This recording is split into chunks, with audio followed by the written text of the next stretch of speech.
Programme ਖਬਰਸਾਰ ਸਵੇਰੇ 8 ਤੋਂ 10 770 AM ਦੇ ਉੱਤੇ ਮੇਰੇ ਨਾਲ ਇੱਕ ਵਾਰ ਫਿਰ ਸਾਡੇ ਅਕਾਊਂਟੈਂਟ CA CPA ਔਰ ਪ੍ਰੋਫੈਸਰ ਅਕਾਊਂਟਿੰਗ ਦੇ ਪ੍ਰੋਫੈਸਰ ਰਹਿ ਚੁੱਕੇ ਹਰਚੰਦ ਗਰੋਵਰ ਜੀ ਨੇ। ਗਰੋਵਰ ਸਾਹਿਬ ਇੱਕ ਵਾਰ ਫਿਰ ਤੋਂ ਜੀ ਆਏ ਪ੍ਰੋਗਰਾਮ ਦੇ ਵਿੱਚ। Thank you very much Jagdish ਜੀ, ਮੇਰੀ ਤਰਫੋਂ ਸਾਰੇ ਲਿਸਨਰਸ ਨੂੰ ਗੁੱਡ ਮਾਰਨਿੰਗ ਜੀ, ਸਤਿ ਸ੍ਰੀ ਅਕਾਲ ਜੀ। ਜੀ ਗੁੱਡ ਮਾਰਨਿੰਗ। ਸੋ ਜਿਸ ਤਰ੍ਹਾਂ ਅਸੀਂ ਦੂਸਰੇ ਫਰੰਟ ਲਾਈਨ ਦੇ ਉੱਤੇ ਲੋਕ ਕੰਮ ਕਰਦੇ ਨੇ, ਉਸੇ ਤਰ੍ਹਾਂ ਹੀ ਇਸ ਸਮੇਂ ਕਈ ਵਾਰੀ ਮਹਿਸੂਸ ਹੁੰਦਾ ਕਿ ਜਿਹੜੇ ਸਾਡੇ ਅਕਾਊਂਟੈਂਟਸ ਨੇ ਉਹ ਵੀ ਇਸ ਸਮੇਂ ਫਰੰਟ ਲਾਈਨ ਦੇ ਉੱਤੇ ਲੱਗੇ ਹੋਏ ਨੇ।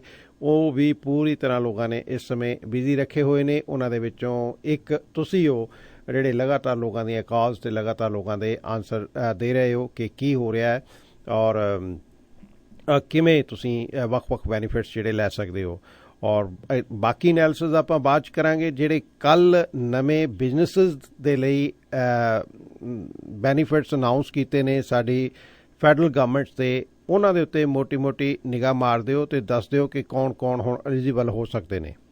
ਜੀ ਜਗਦੀਸ਼ ਜੀ, ਜਿਵੇਂ ਕਿ ਪਹਿਲੇ ਗਵਰਨਮੈਂਟ ਨੇ ਪਹਿਲੇ ਹੀ ਅਨਾਊਂਸ ਕੀਤਾ ਸੀ, ਜਿਹੜਾ ਕੈਨੇਡਾ ਐਮਰਜੈਂਸੀ ਬਿਜ਼ਨਸ ਅਕਾਊਂਟ ਜਿਹੜਾ ਹੈਗਾ ਉਹਦੇ ਵਿੱਚ ਉਹਨਾਂ ਨੇ 40,000 ਤੱਕ ਦਾ ਲੋਨ ਜਿਹੜਾ ਹੈਗਾ ਬਿਜ਼ਨਸ ਨੂੰ ਅਲਾਉ ਕੀਤਾ ਸੀ। ਔਰ ਉਹਦੀ ਜਿਹੜੀ ਬੇਸਿਕ ਕੰਡੀਸ਼ਨ ਉਹ ਰੱਖੀ ਸੀ ਉਹਨਾਂ ਨੇ ਕਿ ਬਿਜ਼ਨਸ ਦਾ ਜਿਹੜਾ ਮਿਨੀਮਮ ਪੇਰੋਲ ਹੈਗਾ ਉਹ ਕਮ ਤੋਂ ਕਮ 50,000 ਦਾ ਹੋਣਾ ਚਾਹੀਦਾ ਹੈ ਔਰ ਹਾਇਰ ਜਿਹੜਾ ਅਮਾਊਂਟ ਸੀ ਉਹ 1 ਮਿਲੀਅਨ ਹੋਣਾ ਚਾਹੀਦਾ ਸੀ। ਇਹਦੇ ਵਿੱਚ ਕੀ ਹੈਗਾ ਕਿ ਲੋਨ ਕਿਉਂ ਇੰਟਰਸਟਿੰਗ ਹੈਗਾ ਕਿ ਇਹ ਲੋਨ ਜਿਹੜਾ ਹੈਗਾ, ਗੱਲ ਹੈਗੀ ਕਿ ਇਹ ਲੋਨ ਇੰਟਰਸਟ ਫ੍ਰੀ ਲੋਨ ਹੈਗਾ ਇੱਕ ਸਰਟਨ ਪੀਰੀਅਡ ਤੱਕ।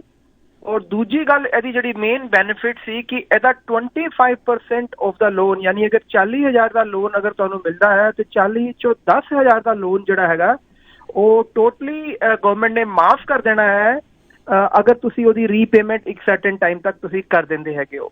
ਤੇ ਯਾਨੀ 25% ਇਹਦਾ ਫੋਰਗਿਵਲ ਅਮਾਊਂਟ ਸੀ। ਲੇਕਿਨ ਪਹਿਲੇ ਪ੍ਰੋਬਲਮ ਇਹ ਆ ਰਹੀ ਸੀ ਕਿ ਕਾਫੀ ਸਾਰੇ ਬਿਜ਼ਨਸਿਸ ਜਿਹੜੇ ਸੀ ਇਹਦੇ ਵਿੱਚ ਕਵਰ ਨਹੀਂ ਹੁੰਦੇ ਸੀ, ਕਿਉਂਕਿ ਜਿਹੜੇ ਰੀਅਲ ਸਮਾਲ ਬਿਜ਼ਨਸਿਸ ਹੁੰਦੇ ਨੇ ਉਹ ਬੇਸਿਕਲੀ ਜਾਂ ਤੇ ਹਾਰਡਲੀ ਇੱਕ ਇੰਪਲਾਈ ਨੂੰ ਹੀ ਅਫੋਰਡ ਕਰ ਪਾ ਰਹੇ ਸੀ, ਜਾਂ ਤੇ ਜਿਹੜੇ ਛੋਟੇ ਜਾਂ ਤਾਂ ਕਈ ਲੋਕਾਂ ਨੇ ਪਾਰਟ ਟਾਈਮ ਰੱਖੇ ਸੀ, ਲੇਕਿਨ ਉਹਨਾਂ ਦਾ ਟੋਟਲ ਪੇਰੋਲ ਦਾ ਜਿਹੜਾ ਅਮਾਊਂਟ ਬਣਦਾ ਸੀ ਉਹ 50,000 ਟੱਚ ਨਹੀਂ ਕਰ ਪਾਉਂਦਾ ਸੀ। ਤੇ ਐਜ਼ ਅ ਰਿਜ਼ਲਟ ਕਾਫੀ ਸਾਰੇ ਫੋਨ ਕਾਲ ਮੈਨੂੰ ਵੀ ਆਏ ਇਸ ਚੀਜ਼ ਦੇ ਉੱਤੇ ਕਿ ਵੀ ਇਹਦਾ ਫਾਇਦਾ ਕੀ ਹੋਇਆ, ਕਿਉਂਕਿ ਅਸੀਂ ਤੇ ਇਸ ਪ੍ਰੋਗਰਾਮ ਦੇ ਲਈ ਐਲੀਜੀਬਲ ਹੀ ਨਹੀਂ ਹੈਗੇ ਕਿ ਅਸੀਂ ਹਾਰਡਲੀ ਇੱਕ ਇੰਪਲਾਈ ਅਫੋਰਡ ਕਰ ਪਾਉਂਦੇ ਸੀ ਔਰ ਸਾਡੀ ਸੈਲਰੀ ਜਿਹੜੀ ਉਹ 50,000 ਨਹੀਂ ਬਣ ਪਾਉਂਦੀ ਸੀ।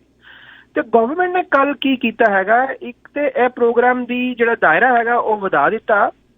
ਉਹਦਾ ਕੀ ਹੈਗਾ ਕਿ ਹੁਣ ਉਹਨਾਂ ਨੇ ਕਿਹਾ ਕਿ ਤੁਹਾਡਾ ਅਗਰ ਪੇਰੋਲ ਮਿਨੀਮਮ 20,000 ਹੈਗਾ 2019 ਦੇ ਅੰਦਰ, ਅਗਰ ਤੁਸੀਂ ਉਹ ਪੇਰੋਲ ਦੀ ਰਿਟਰਨ ਵਗੈਰਾ ਫਾਈਲ ਕੀਤੀ ਹੋਈ ਹੈ ਤਾਂ ਤੁਸੀਂ ਇਸ ਪ੍ਰੋਗਰਾਮ ਦੇ ਲਈ ਐਲੀਜੀਬਲ ਹੋ ਸਕਦੇ ਹੋ। ਔਰ ਜਿਹੜਾ ਹਾਇਰ ਅਮਾਊਂਟ ਪੇਰੋਲ ਦਾ ਹੈਗਾ ਉਹਨਾਂ ਨੇ 1.5 ਮਿਲੀਅਨ ਦਾ ਕਰ ਦਿੱਤਾ ਹੈਗਾ। ਹੁਣ ਇਸ ਲੋਨ ਦੇ ਲਈ ਜਿਹੜੇ ਅਪਲਾਈ ਕਰਨ ਦੀ ਜਿਹੜੀ ਕੁਝ ਟਰਮਸ ਐਂਡ ਕੰਡੀਸ਼ਨ ਹੈਗੀਆਂ ਉਹ ਬੇਸਿਕਲੀ ਇਹੀ ਹੈਗਾ ਕਿ ਇਹ ਲੋਨ ਦੇ ਲਈ ਤੁਹਾਨੂੰ ਕਿੱਥੇ ਜਾਣ ਦੀ ਲੋੜ ਨਹੀਂ।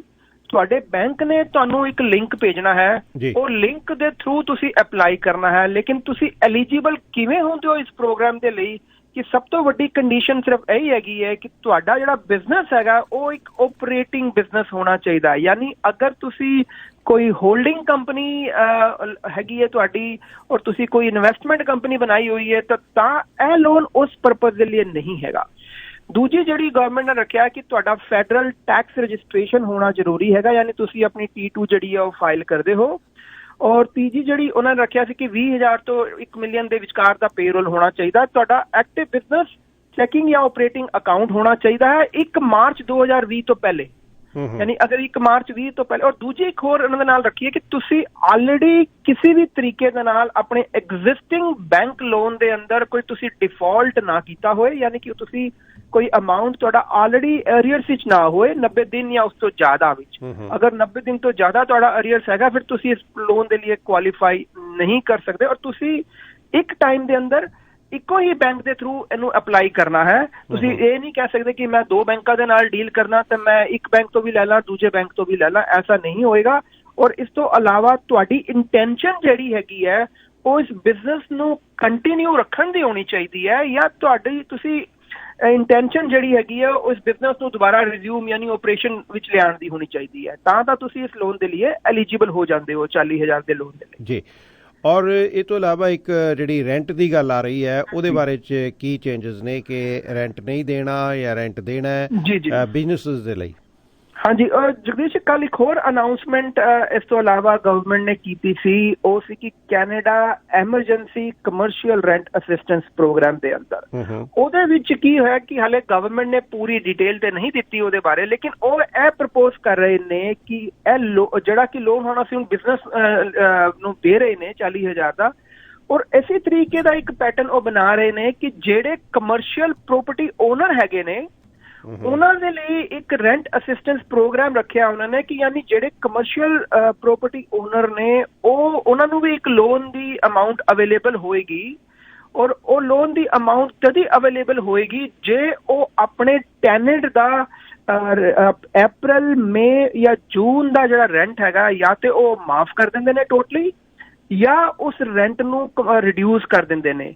ਯਾਨੀ ਅਗਰ ਉਹ ਅਪ੍ਰੈਲ, ਮਈ, ਜੂਨ ਦਾ ਰੈਂਟ ਅਗਰ ਉਹ ਘੱਟ ਕਰ ਦਿੰਦੇ ਨੇ ਜਾਂ ਉਸ ਟੋਟਲ ਰੈਂਟ ਨੂੰ ਹੀ ਕਹਿੰਦੇ ਨੇ ਜੀ ਠੀਕ ਹੈ ਤੁਸੀਂ ਸਾਨੂੰ ਰੈਂਟ ਦੇਣ ਦੀ ਲੋੜ ਨਹੀਂ। ਅਗਰ ਕਿਸੇ ਵੀ ਕਮਰਸ਼ੀਅਲ ਪ੍ਰੋਪਰਟੀ ਓਨਰ ਨੇ ਅਪ੍ਰੈਲ, ਮਈ, ਜੂਨ ਦਾ ਆਪਣਾ ਟੈਨੈਂਟ ਦਾ ਕੋਈ ਰੈਂਟ ਵਗੈਰਾ ਰਿਡਿਊਸ ਕਰਨਾ ਹੈ ਤਾਂ ਉਸ ਦੇ ਲਈ ਉਹ ਜਿਹੜਾ ਹੈ ਗਵਰਨਮੈਂਟ ਇੱਕ ਪ੍ਰੋਗਰਾਮ ਲੈ ਕੇ ਆ ਰਹੀ ਹੈਗੀ ਹੈ, ਔਰ ਉਸ ਪ੍ਰੋਗਰਾਮ ਦੇ ਅੰਦਰ ਉਹ ਆਪਣਾ ਜਿਹੜਾ ਕਮਰਸ਼ੀਅਲ ਪ੍ਰੋਪਰਟੀ ਓਨਰ ਹੈਗਾ ਉਹ ਉਸ ਲੋਨ ਲਈ ਅਪਲਾਈ ਕਰੇਗਾ, ਔਰ ਉਹਦੇ ਵਿੱਚ ਵੀ ਜਿਹੜਾ ਹੈ ਉਹਨਾਂ ਨੇ ਕੁਝ ਪੋਰਸ਼ਨ ਜਿਹੜਾ ਹੈਗਾ ਫੋਰਗਿਵਲ ਰੱਖਣਾ ਹੈਗਾ, ਬਟ ਹਲੇ ਉਹਦੀ ਪੂਰੀ ਡਿਟੇਲ ਜਿਹੜੀ ਹੈ ਉਹਨਾਂ ਨੇ ਨਹੀਂ ਦਿੱਤੀ ਹਲੇ ਸਟਿਲ, ਬਿਕਾਜ਼ ਉਹਨਾਂ ਨੂੰ ਪ੍ਰੋਵਿੰਸ਼ੀਅਲ ਉਹਦੇ ਵਿੱਚ ਰੈਂਟ ਜਿਹੜਾ ਹੈਗਾ ਉਹ ਪ੍ਰੋਵਿੰਸ਼ੀਅਲ ਪਾਰਟ ਵਿੱਚ ਆ ਜਾਂਦਾ ਤੇ ਉਹ ਪ੍ਰੋਵਿੰਸ਼ੀਅਲ ਗਵਰਨਮੈਂਟ ਦੇ ਨਾਲ ਕੰਮ ਕਰ ਰਹੇ ਹੈਗੇ। ਲੇਕਿਨ ਹਾਲਾਂਕਿ ਕਾਫੀ ਬਿਜ਼ਨਸਿਸ ਐਸੇ ਹੈਗੇ ਆ ਜਿਹੜੇ ਕਿ ਕਮਰਸ਼ੀਅਲ ਆਪਣੀ ਪ੍ਰੋਪਰਟੀ ਓਨਰ ਹੈਗੇ ਜਿਨ੍ਹਾਂ ਨੇ ਅੱਗੇ ਰੈਂਟ ਤੇ ਦਿੱਤੀ ਹੋਈ ਹੈ ਔਰ ਆਪਣੇ ਟੈਨੈਂਟ ਨੇ ਹੱਥ ਖੜੇ ਕਰ ਦਿੱਤੇ ਹੈਗੇ ਆ, ਕਿਉਂਕਿ ਇਸ ਟਾਈਮ ਦੇ ਉੱਤੇ ਤੁਸੀਂ ਉਹਨਾਂ ਨੂੰ ਇਵੈਕਟ ਵੀ ਨਹੀਂ ਕਰਾ ਸਕਦੇ। ਹੁਣ ਕਾਫੀ ਮੇਰੇ ਕਲਾਇੰਟ ਹੈਗੇ ਆ ਜਿਨ੍ਹਾਂ ਨੇ ਕਿਸੇ ਜਿਮ ਨੂੰ ਦਿੱਤਾ ਜਾਂ ਕਿਸੇ ਨੇ ਡੈਂਟਲ ਆਫਿਸ ਨੂੰ ਦਿੱਤਾ ਹੈਗਾ ਜਾਂ ਕਿਸੇ ਨੇ ਮੈਡੀਕਲ ਆਫਿਸ ਨੂੰ ਦਿੱਤਾ ਹੈਗਾ। ਸਾਰੇ ਬਿਜ਼ਨਸ ਜਿਹੜੇ ਆਲਮੋਸਟ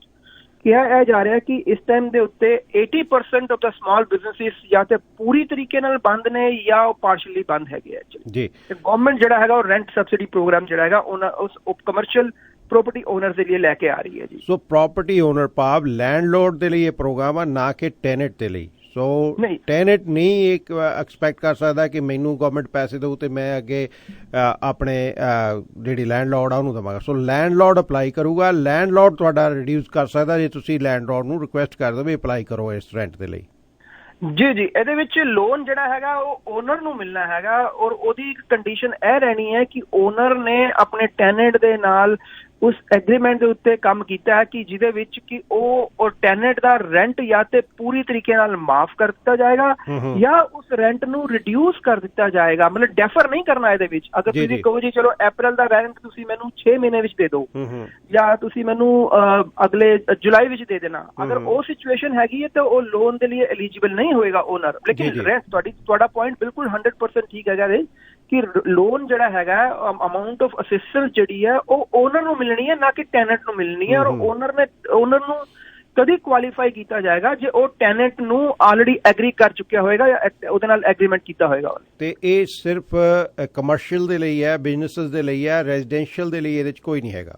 ਨਹੀਂ, ਇਹਦੇ ਵਿੱਚ ਰੈਜ਼ੀਡੈਂਸ਼ੀਅਲ ਵਿੱਚ ਕੁਝ ਨਹੀਂ ਹੈਗਾ। ਇਹ ਸਿਰਫ ਪ੍ਰੋਗਰਾਮ ਜਿਹੜਾ ਹੈਗਾ ਉਹ ਕਮਰਸ਼ੀਅਲ ਪ੍ਰੋਪਰਟੀ ਓਨਰ ਦੇ ਲਈ ਹੈਗਾ ਐਕਚੁਅਲੀ, ਔਰ ਇਹਦੀ ਹਲੇ ਪੂਰੀ ਡਿਟੇਲ ਆਣੀ ਹੈਗੀ ਹਲੇ ਜੀ। ਬੜੀ ਮਿਹਰਬਾਨੀ ਕਰੋੜ ਸਾਹਿਬ, ਆਪਣਾ ਨੰਬਰ ਦੇ ਦਿਓ ਪਲੀਜ਼।